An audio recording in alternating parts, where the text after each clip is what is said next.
Whether you're just starting out or have a long career track record, the CV can be a really challenging document to get right.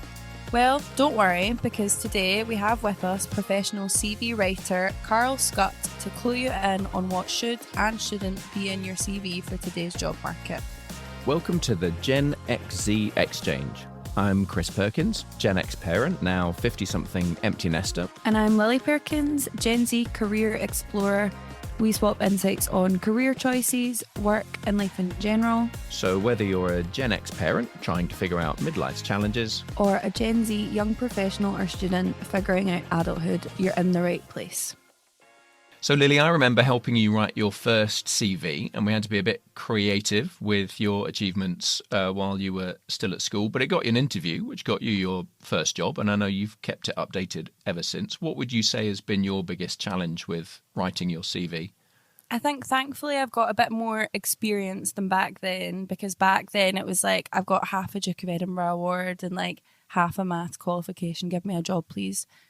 So that's helpful, having more to build upon. But now the originality and trying to stand out, and then also avoiding repetitive phrasing when I'm writing my CV would probably be the main things that I'm struggling with. So for you? Well, I've got a 30-year career behind me now, so it can be tricky to condense that down. I've always thought a CV shouldn't be any more than 2 pages, so trying to keep that to 2 pages and coming up with the achievement statements. I think sometimes after I've left a job, I've thought, I wish I had more information on what I did with this, what I did with that, and finding the evidence to put in an achievement statement is something I'm trying to keep on top of.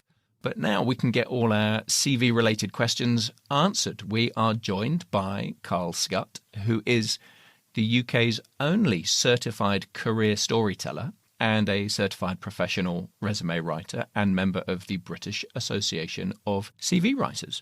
Carl's been a professional CV writer since 2017, when he was working for a recruitment and training company where every year he authored over 500 CVs, cover letters and LinkedIn profiles for senior business leaders. He then joined Randstad RiSmart as one of our branding experts, where we're colleagues, and I have personally seen many rave reviews that he gets from our clients for the amazing CVs he writes for them.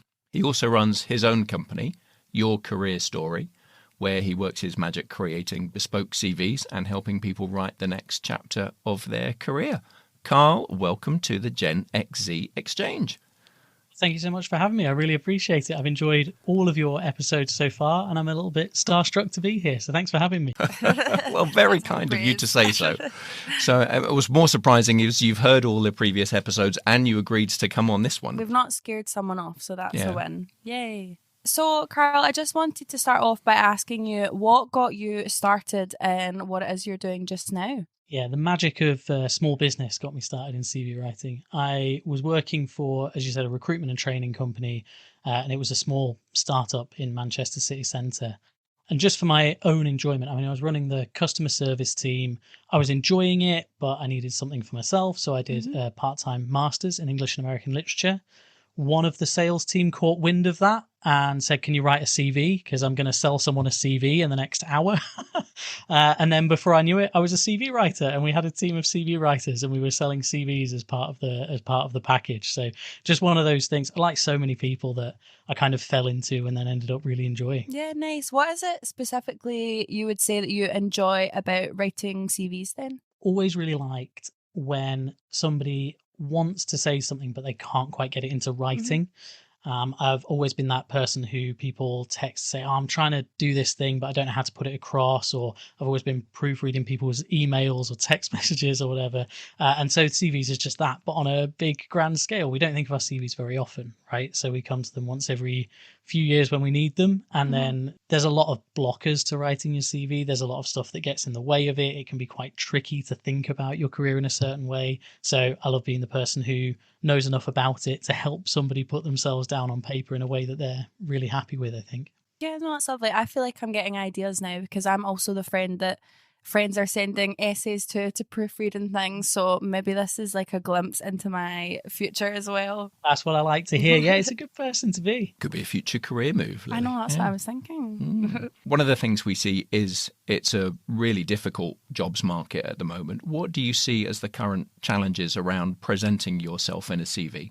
I think there are some challenges that have always been there, which is it's really difficult to write about your entire lived experience in a way that is clear and succinct and understandable to someone else. There are a lot of kind of unspoken rules or tips and tricks, and it can be really difficult to understand all of them and bring them all together into a CV. That's stuff that's always there. But like you say, it is a really challenging and competitive job market at the minute. We're seeing widespread adoption of AI. We're seeing so many applications going in for every single job just because economically things are tough. And so there's a lot of competition, and there are a lot of tools in the hands of absolutely everyone to sound pretty good. So standing out becomes extra difficult. So there's a lot of factors at the moment on top of all the stuff that's already there for all of us when it comes to writing a CV anyway. There certainly is. Yeah. It's interesting that you bring up AI there, because that's one of the kind of elements of the dreaded CV black hole that we're going into here. So if you're like me and you've just had Saturday jobs or maybe part-time jobs at uni and now want to focus on a proper career type shift, what's your advice for how to build the best CV you can to start off with? I guess there's a couple of aspects to that. And one is maybe something that's not so much about the CV, which is gaining some relevant experience, right? There are coaches who help with this kind of thing. University career services can sometimes be quite good, especially since they are kind of motivated to help graduates of that university into careers. So they might have connections in the community, or they might have things that they can kind of hook you up with. So gaining some relevant experience for the CV is always a part of it. For me, though, my job as a CV writer is to take what you've got and make it sound as good as possible, and to make it as well suited for the role as possible. And I think from my point of view, anyone who says to me they don't have any relevant experience, they maybe haven't asked themselves the right questions, and that's the thing that I'm there to help with, right? I think the questions that you really want to be asking are, why do I want to do these jobs that I'm applying for? And why do I think I can do the jobs that I'm applying for? The answers to those are likely not because I've done the job before and have extensive experience in it, because that's the thing that you're worried that you won't be able to put in the CV. They're much more likely to be, well, I like this sort of thing, or I saw this line in the job description that made me think, actually, maybe I'm well suited to that. I think that's the stuff that holds the magic in a graduate CV a little bit more than maybe, just having done the job before or having achievements that line up perfectly with it. So I think motivation and passion and enthusiasm about it can be a really big part of it. At the same time as that, you might not have all of that motivation and passion. You might be just looking at it because it's a graduate career. And I think if that is the case, then it's really important to think about building kind of from the ground up. So starting out at entry level, what are they assessing for? They're probably not assessing for somebody who knows how to do it already. They're assessing for somebody with the aptitude to do it, the skills to do it. And so getting those things in is maybe more important than matching every single line of the job description in your experience today. That's really helpful. In that same kind of vein, what you were saying about maybe they're not asking themselves the right questions, I wanted to ask you how much other stuff might be useful to include, things that you wouldn't maybe initially think are relevant, but things like clubs, societies, hobbies, interests, stuff like that. Is there a way that we can kind of amp up descriptions about them, things we learn to suit the role more clearly? It's a brilliant question, because this is the sort of thing that comes up all the time, is how much to include hobbies or interests. I think particularly in a graduate CV, that might be the bulk of the CV, right? That might be the thing that you're drawing on the most, especially if you've, I don't know, held a leadership role in a club or a society, or if you're applying to something that involves a lot of writing and you were writing for the student paper or anything like that. The extracurriculars can be really helpful if they're relevant,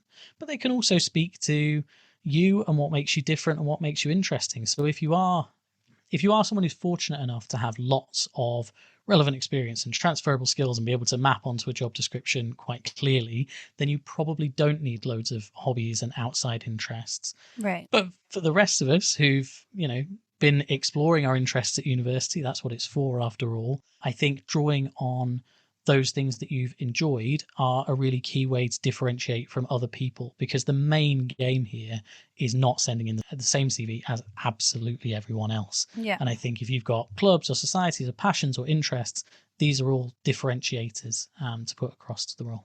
Okay, great. So it'd be more about looking for things that can kind of fill the gaps, make you stand out from others.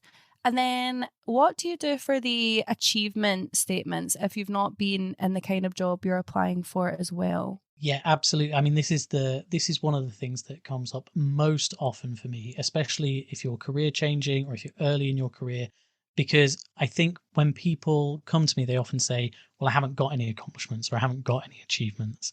And that's very rarely the case. If you've ever pursued an interest or done stuff you enjoy, you have got achievements. This is potentially where those hobbies and interests come in, especially if you've participated in university societies or kind of done stuff outside, part-time work, things like that. Accomplishments to be found everywhere. And I think the way to think about them is, how did you know you'd done something good, right? If that's in a part-time job, how did you know you'd had a good day at work, a good week at work, a good month at work? What was the thing that gave you that feeling? It doesn't have to be a huge note. You don't have to have sold $1 million of gizmos that month or whatever. Peace It Prize, might just be, yeah. right. It might just be that you've had a good conversation with a customer or you've been recognized by a manager. Stuff like that can be really, really useful accomplishments that other people won't have. And that's the power of accomplishments, is going back to how do you differentiate? Nobody else has the same accomplishments as you. So looking back over how do you know you've done something good, I think is probably the best way. And that's a similar kind of thing that you were saying before, as like maybe you're just not asking yourself the right questions. So I think just moving on to my last question for this section would be how to tailor for each job. So when we're looking at applicants like graduates, I know people who have been spamming 500 different applications every single day. Is there a most efficient, most like helpful way that we could be tailoring to each job? There's two parts to tailoring for different jobs. So the first is keyword matching. It's good to have a core expertise section on your CV or a key skills section where you can just pull words from a job description and put them into your CV. Yep. That helps with the kind of automated process of job search. It means that the scanning systems they're using can see the words that they're looking for.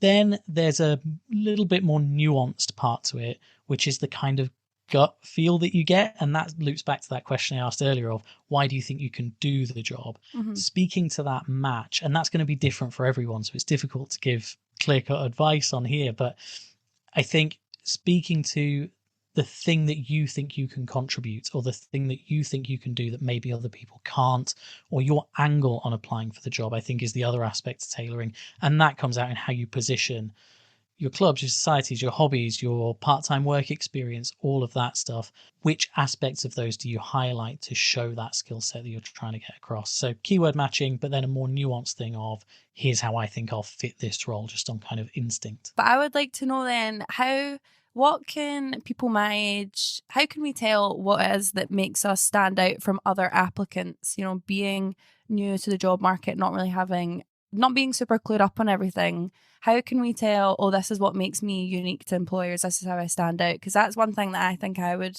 really struggle with on that front. You're absolutely right. I think the answer is actually to maybe think about it a little bit less rather than more. Okay. By which I mean, I think it's really easy to get wrapped up in what do they want or what do they want me to show in my CV? And of course, that's important. That's the kind of thing that keeps people like me in business, right? But actually, often the really valuable stuff that I get from talking to people is just asking them about how they spend their time, what they enjoy, what is it that makes them excited about an idea or something they've studied or even the opportunity that they're looking at. I think there's often way, way, way more value in that than in the things that I think are quite obviously gaps or things where you think, oh, I'm not sure how I'm going to portray myself in the right way for this. As an example of that, I just posted recently a case study from someone that I worked with. They were so passionate when I spoke to them about the music industry and about new releases. They were listening to an outrageous volume of new music every week. They had a podcast on the go about new music that was coming out. They were just one of those people who they talk to you and they light up so much that it brings you in. You're thinking, send me your playlists, please. Right? It's like contagious. Yeah. Yeah. And just none of that was in their CV at all because they tried to form it as, okay, what jobs have I done? What are my part-time experience alongside my uni stuff? What modules have I studied? And it just wasn't getting across the essence of them and the thing that made them so exciting for those roles they wanted in the music industry. Yeah, so it's a bit like clinical almost. Correct. Instead of being a bit more, so lean into being a bit more personal. I think so. Yeah, there's so much that's interesting about you, and if that falls outside of what you think is necessarily the criteria for that job, that doesn't necessarily mean that it can't go on the CV or that you can't include it in some way.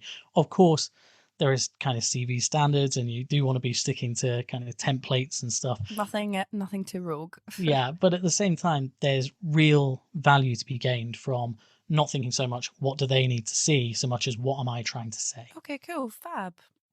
So, Carl, if we fast forward 20 or 30 years and you've got a long career history, what would your advice be for shaping a CV for the role you want to apply to in today's market? Yeah, it's kind of the inverse of what we were just talking about, right? Which you have the benefit of having experience to draw from. You've got professional experience that you can put across. So it then becomes an issue of selection, of picking out the most relevant stuff. Again, it can be tricky to do just on instinct, but if you get together a few job descriptions, kind of see the skills that are most in demand for the kind of roles you're going up for and work back from there, that can be a really good way to do it. Alternatively, you can take that approach we were just talking about, which is start from you and work out rather than start from them and work back to yourself. It just depends really how you're trying to position. If you have a really clear idea of the roles you're going up for, take a look at some job descriptions, see what's in demand, look at your experience and select the most relevant stuff.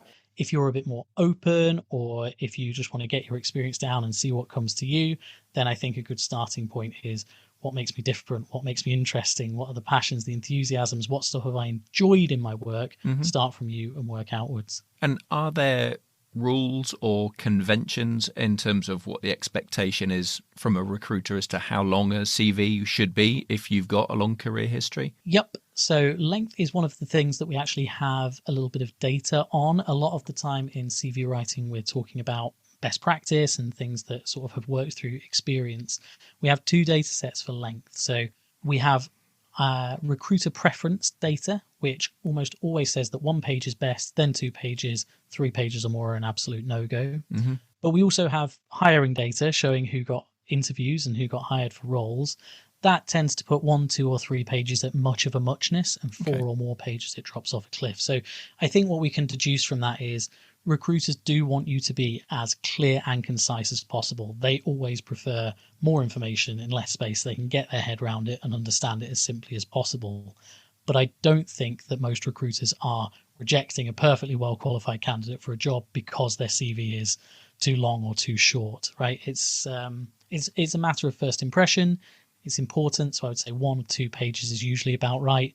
But if you are still adding stuff that's really important to you and you're into a 3rd page, try not to sweat it too much. It is still acceptable. Good to know. It sounds like if it's good content in terms of it's building your credentials in terms of your fit for the role, they're going to keep reading, which is good to know. Yeah, absolutely right. I think the key question to ask yourself is this going to get me close to interview? And if you've hit a point in your career where you're saying stuff that's way more junior than your role now, or from a career that you had in the past that isn't really relevant anymore, it's not getting you close to interview and you can start cutting back. But if you're going into that 3rd page and it's still new stuff that might be the extra sell that gets you through to the interview, then keep adding. Okay, good advice. Thank you.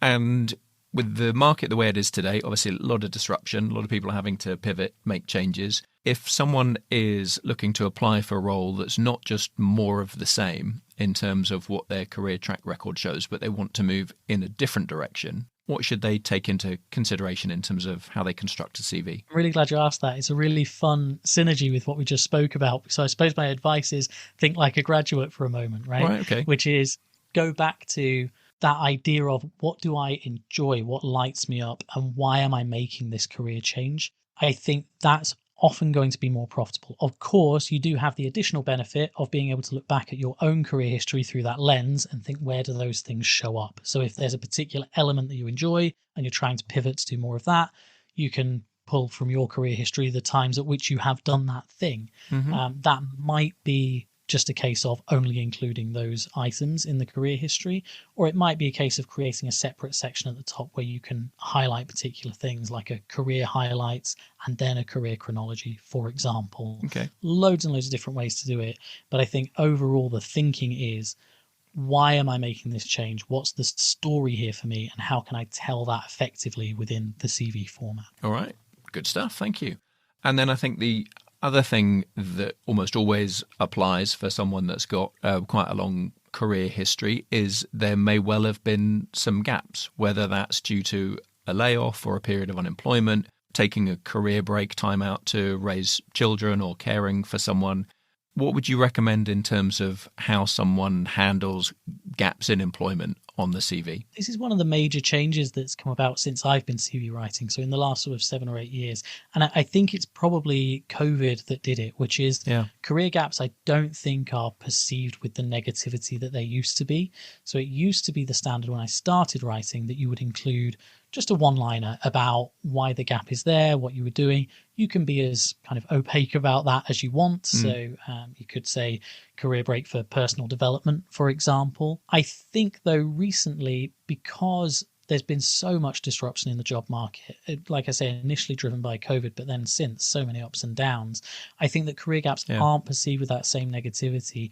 A 6 to 9 month career gap is just what some people have in their CV. It's not a question anymore for a recruiter of why has this person been out of work? What's wrong with them? I think if you get to, a year or 18 months, you might start wanting to plug that gap with, I don't know, the traditional things like some volunteering or by doing an online course so that you can show that you've still been active, anything like that. You can still plug the gaps with that. But I think actually a gap of a few months now is not something to worry about too much. You can probably just leave it out of the CV and focus on the experience that you do have. Okay, that's really interesting. I would have thought up to 6 months people would think as just half of the course, but you're saying actually a bit longer, 6 to 9 months, people aren't going to, it's not going to raise a red flag, but longer than that, maybe put something in about what you were doing, whether it was caring, retraining, volunteering, those kind of things. Yeah, I think so. I always have to be cautious about things like that because when you put a number on it, it can sound too much like a rule, right? Yeah. Obviously, if you are going to interviews or if you're not getting interviews and you think it's coming down to that career gap of 3-4 months, then maybe you do need to write something in there. And, I think it's important, or it's helpful rather, to remember that your CV isn't just one thing that you write one time and that's the thing you have to stick with. You can iterate and change it and test different versions. So if you write something in that 3-month career gap and suddenly your interview rate goes up, well then great, you've closed the career gap and you're on the right track. If it doesn't make any difference, then maybe it wasn't the career gap and you can test something else out. But yeah, broadly, I think career gaps way more tolerated than they were, and career gaps of a good few months way more tolerated than they were. Right. Good to know. I would like to take over the conversation now to talk about big, scary AI. And I've heard loads of stories, mostly actually from my dad, who I think's trying to scare me about my future, about how my CV is never going to actually be seen by a person, and my fate is basically in the hands of AI and robots. And people are getting rejected almost instantly for hundreds of roles they're applying for. So how do we give ourselves the best shot of getting around that obstacle and actually getting to the interview? What is up with AI here? It's such a good question, and it's honestly one that I don't have a super easy answer for. There used to be a very quick and easy answer, which is the main technology that recruiters and large companies are using are called applicant tracking systems. That's ATS. Yeah. And largely they are scanning CVs for the keywords that are in the job description, and they're prioritizing them according to the ones that are the best match. So the classic answer is load the keywords in there, and you're on a better track. There's also a load of stuff about design to just really oversimplify some very boring Microsoft Office Word stuff that I do every day. It's a case of writing stuff directly onto the page rather than having it in tables or columns or fancy graphic formats, because some of that can be difficult for an applicant tracking system to read. So, Carl, you mean like no text boxes and things, just Correct. Yeah, absolutely. plain text on a page left to right? Yep, just as you write it in the Word document. You can do stuff within that. You can change the color of the text, won't matter. You can change the font within reason, because they use optical character recognition, so you don't want it to be a font that they just totally can't read because it's difficult. But as long as it's one of the readable fonts, they'll pick it up. By one of the readable fonts, I mean the ones that we all know, the Arial, the Times New Roman, etc. So yeah, that used to be the advice: keywords and formatting. That being said, things are changing a lot, and those applicant tracking systems are already building stuff in where recruiters can type free text to put their search together. So they're not just searching by keyword, they're having a chat with the system that's suggesting CVs to them. And likewise, people are using AI, right? So keyword matching now becomes really, really easy because you can plug the job description into ChatGPT, and that can pull out the keywords for you. And if anyone can do it, then it's less of a useful selection method, right? It's less of a useful way to whittle down your applications because everyone's done the same thing. So I think, and this is where we get into conjecture rather than fact, but I think what I'm seeing is that bringing some of the stuff that we've spoken about earlier in this conversation, the more human stuff, the differentiation, what makes you different or interesting, or what lights you up, or what your passions are, or finding a way to write it that breaks out of that very rigid, typical kind of CV voice, but is still professional and puts yourself across in the right way. I think these are the things that are going to differentiate us going forward, because I think keyword matching, whilst it is still really important, I think it's becoming less of a reliable method of selection for recruiters, and I think systems are evolving past it. Yeah, even when I've looked through people's like Google form applications for uni stuff as well, and it's really obvious that something's just been chat GPT'd, and it's like, it is very robotic and clean. Avoiding that is people who avoid that, they stand out and have a bit more to them. So obviously that translates into big girl jobs as well. That's good to know. I think you're exactly right. The strength of AI is it makes good writing or acceptable writing accessible for everyone, and I think that's brilliant, actually, right? I think that if you are just somebody who's not confident that you haven't made some silly mistake somewhere, to be able to have this generative text that puts it in perfectly acceptable terms for you is great. The unfortunate side of that is it makes everyone stand out in exactly the same way, which means no one's standing out the same way. Yeah, the tone is all the same. There's little things there's the M dashes, and then also like the rules of three, like all that kind of stuff. It's good. I totally agree with you. It's really good that people can take maybe jumbled up ideas they've got in their heads and put them on the page, but everyone does come out the exact same way. So again, in that kind of vein, should we be writing for humans then and not for the robot checkers? Yes, there's always a balance. I think I've always advised people you're writing for three audiences when you write your CV. So the first is that kind of technical or automated audience, that applicant tracking system, that AI, whatever it is that they're using. And you do have to give them consideration. It's not that you can put that aside altogether. But you've got two other audiences to think about as well. One of those is what you might call an uninitiated audience, or a kind of recruiter or an HR person who isn't doing the job themselves, but they're going through and shortlisting CVs. So that person wants to see, again, keywords, so they're still important, but they want to see the stuff that they've been briefed to look for. Most importantly, they want to be able to scan it really quickly, understand the relevance, and decide which ones to put forward to their client, who's the company that's hiring. And then that's the third audience, which is the person who's interviewing you, the person who you're going to be speaking with at the company, maybe the person who's going to be on your team. If you write for all three of those audiences, I think you're on the right track.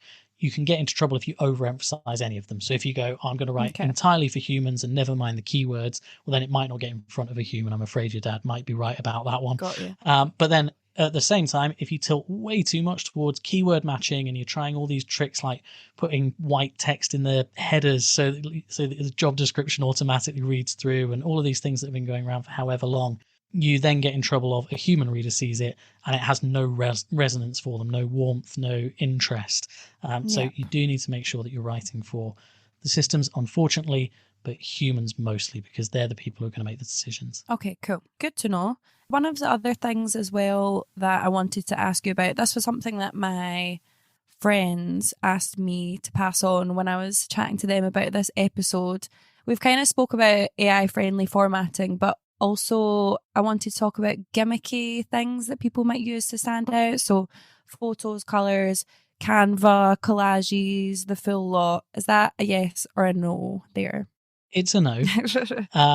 But it's a no with some nuance. So I think gimmicks work once, typically. If you've heard about someone doing some crazy, ridiculous thing and it got them the job, then that's worked for them. But then when another 20, 30, 40, 100, 1,000 people do it, not so effective. That being said, I do think there is a case to be made for if you have a creative idea for something that might work, follow through on it and see if it works. It goes back to what I was saying earlier about you don't just have one CV and you have to stick with it. So you can write your ATS friendly, keyword heavy CV. But then if you see a Canva template you love, to use an example, try putting it in that and sending it out to see if it works. In my experience as a CV writer, it probably won't. They don't tend to scan very well into applicant tracking systems. Recruiters tend not to like them because they're not so quick and easy to cast your eye over and find key information. But I'm not averse to new things coming out and new things working and trying ways to stand out that might go against the grain. Feel free to test it if you really, really want to. But generally speaking, the reason that we have the rules and the best practices we have are because they're things that we know are effective. I guess it depends on the job. I guess you have to read the room a little bit, because I remember seeing something, it was like a really creative marketing-y type job on TikTok, and someone submitting a really funky CV that did end up landing them the job. But then the issue is that's on TikTok now, and then every other marketing job in the country is getting this crazy creative design CV. So read the room, basically. Other things that my friends brought up when I was speaking to them about this: customizing for the job spec. Is there anything specific on there? I guess that's kind of similar to what we spoke about earlier. Yeah, but I think I can be pretty specific about how to do it. I really like printing off a job description and going through it with a highlighter. I am aware that tech tools these days far supersede that old-fashioned method, but I think there's something about getting hands-on with it and highlighting it that just kind of helps you think critically about it. See the words that you think are the closest to being buzzwords or keywords, highlight them and make sure that you work them into the CV. If you are putting together a CV that you just want to be keyword optimized broadly, right? So if you're, I don't know, uploading a CV to a recruitment agency, I think you can do that at scale. So you can print off 10, 12 job descriptions, and the skills that are in all 12 of them are the most important ones to get in. The skills that are in 11 are your next priority. The skills that are in 10 of them are your next priority. So you can be really methodical about it. It is also worth saying, though, that none of these are guarantees, and no matter how much you keyword optimize, all of this other stuff we've been speaking about today is in play as well. Yeah. We don't know what recruiters are searching in their applicant tracking systems. They could be searching for terms that you know nothing about. They might be searching for someone in a particular location, but that's not mentioned in the job description. So there's only so much that you can do. But I think those would be my kind of quick reference ways to make sure you've got the keywords that you want to get into the CV. Okay, fab. I feel like that's all for me on my end, but I know that, Dad, you're desperate to ask a question about today's market. So, yeah, something I'm unclear about in today's market, Carl, is if people still do cover letters, and do recruiters also expect them? And if so, what would your top tips be for how the cover letter works alongside the CV instead of just repeating what's already in your CV? Well, you are not the only person who is confused about the role of cover letters. I think almost everyone is, and I'm including recruiters in that. I speak to recruiters a lot of the time who say they don't read cover letters, but then so often they're required or they're asked for as a part of the application, or it's left ambiguous to see if you send one or not. Mm-hmm. I think that the issue with cover letters is that they're so easy to do badly. And you've hinted at one of the main ways that people do it there, which is you just rehash your career history in prose rather than in bullet points. Yeah. I think that doesn't really add much value. It just gives someone a lot of extra reading to do. And we know that if we give huge blocks of paragraph text to a reader, it's overwhelming. That's why we format CVs as bullet points. I think there is a really strong way to do a cover letter. And in fact, over time, I've come to really advocate for cover letters, even if they're not requested specifically, Okay. because I think they're a really good opportunity when you do them right to add a level of narrative framing to the CV. So to tell a reader, here's how I want you to read the CV. That way, if they read it, they've got extra context. The way that I would do it is write an introductory paragraph about yourself. So the sort of way you might typically open a cover letter. I then really like to use bullet points in a cover letter, which I think a lot of people don't necessarily think of, but to say, here are some key areas of my experience that fit especially well with your job description, and just highlight what those are and point them towards the CV. And then a concluding paragraph that says, I'm available for interview, and wrap it up there. The reason that I think that's useful is that it bridges the gap. You've got the job description, you've got your CV, and the cover letter sits in between and shows the relevance of them. So the CV is not having to do all of the heavy lifting. But at the same time, if they don't read the cover letter, they've got the same quality of information in the CV. So I think it's just about framing and positioning your experience that's in your CV for the specific role that you're applying to. That all makes a lot of sense, and you have re-energized me around the idea of cover letters. It's not just this relic from the 90s when I used to print them off on like that fancy paper you could buy in WH Smith's and put them in an envelope. There's still a need for a cover letter. You love a cover letter. My first CV, it was like, you have to tell them why you want the job. And I was like, it's £4.35 an hour. I don't really want the job. But there we go. It's good that I'm glad your love of cover letters has lived on. Yeah, that's good. So, Carl, is there anything else we haven't already talked about which you would say is important to take into account with CVs today? I think it's maybe about a broader approach, which is there's a lot of information out there, and it's all been accumulating online for much longer than I've been writing CVs. And a lot of it contradicts itself. Some people will say, going back to your question, it needs to be 2 pages or 3 pages or 1 page. And some people will say, you only need to include these things and don't include that, or do or don't include hobbies. I think the advice that I have really is to be led by yourself to some extent. Okay. There is a lot of advice going around. There are people like me who've read all that advice and narrowed it down to the stuff we see most or what the best practices are. But even I'm open to being wrong about some of it sometimes. If you've got a really clear instinct about what you want to say, the way you want to say it, why you want to say it that way, I think it's almost always worth listening to that instinct rather than trying to fit in with everyone else. And as you said, it's an opportunity to test things, isn't it? It's unlikely people only have sort of one shot at this. They're probably going to be applying for multiple jobs. And if the first version of the CV doesn't seem to be hitting the mark, then you look at it again, refresh some things, try some things out and see what starts getting interviews. Yeah, and really specifically on that, this is a bit of a left field analogy, but do you know the magician David Copperfield, Vegas magician? So he's got this thing about feedback where he always has people that he trusts his shows, and he asks them after every show, what did you hate? And then he says, I forget it immediately afterwards. They tell me what they hate and I forget it. But the stuff that still keeps me awake a week later that somebody said, that's the stuff I go back in the show and change. Right. And I think that's such a good bit of advice for CVs because people will always give you their opinion. Like I say, sometimes those opinions will clash. Sometimes they will or won't make sense to you. Get the feedback, ignore it. And then the stuff that's still sitting with you a week or so later, that's the stuff you need to go back in and tweak. Yeah, that's a good approach. Thank you. We touched on it a wee bit earlier on, but just to kind of wrap up, we've done a lot of like the how-tos and the explanations, but I am really intrigued by this idea of you being a career storyteller. Tell us a wee bit more about that and how you see your work as different to just listing somebody's job history and bullet points and achievements in a neat and presentable way.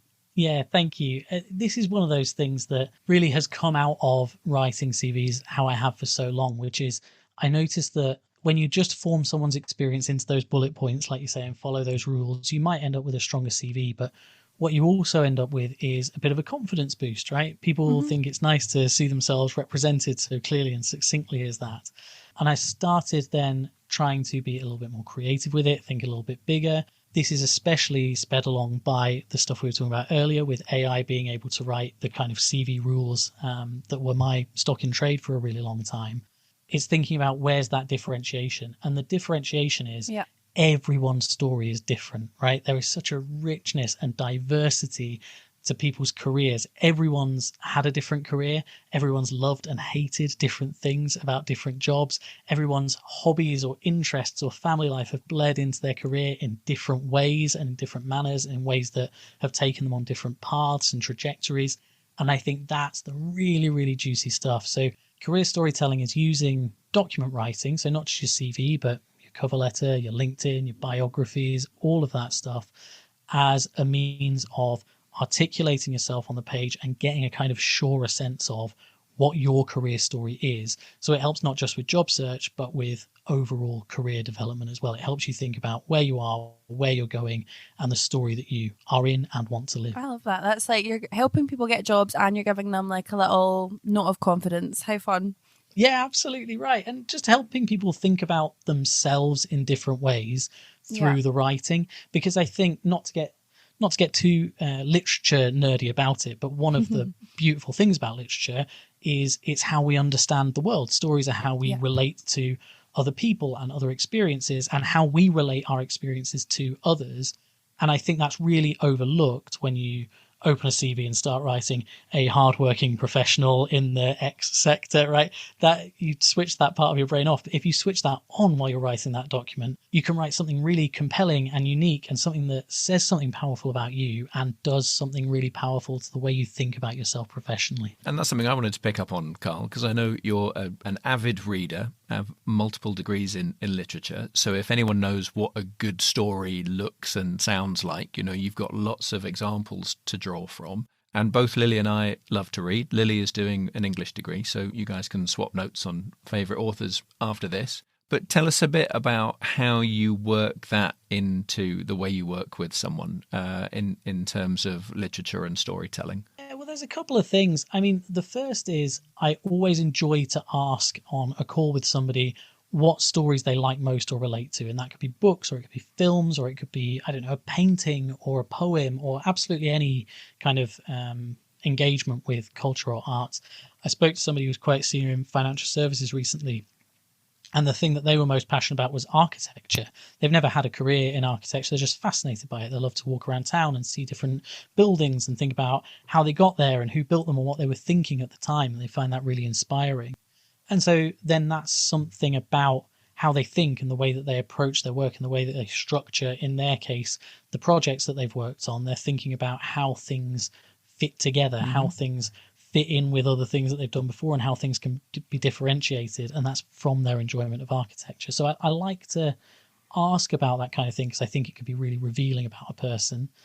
The other way in which I use it is stories aren't just about the overall story, right? It's not just beginning, middle, and end, although that is compelling. It's also about the way that you tell them, down to a granular level, word choice, exactly which words you use and what connotations they have. And once you get to a word-by-word level, the same way that you'd analyse a novel or a poem or anything else that you read, if you can be that intentional about writing about yourself, you can really use it as a piece of self-discovery, right? Exactly what word is the right word for how I feel about this thing, or what I enjoyed about that, can be such a magical way to think and such an engaging way to think. And if someone would like to know more and follow up with you about your approach to CV writing, what should they do? They can find me on LinkedIn, Carl Scutt, or you can go to yourcareerstory.co.uk. We'll put those links in the show notes, Carl. If someone was to take one thing away as to a sort of guiding principle around approaching their CV, what might that be?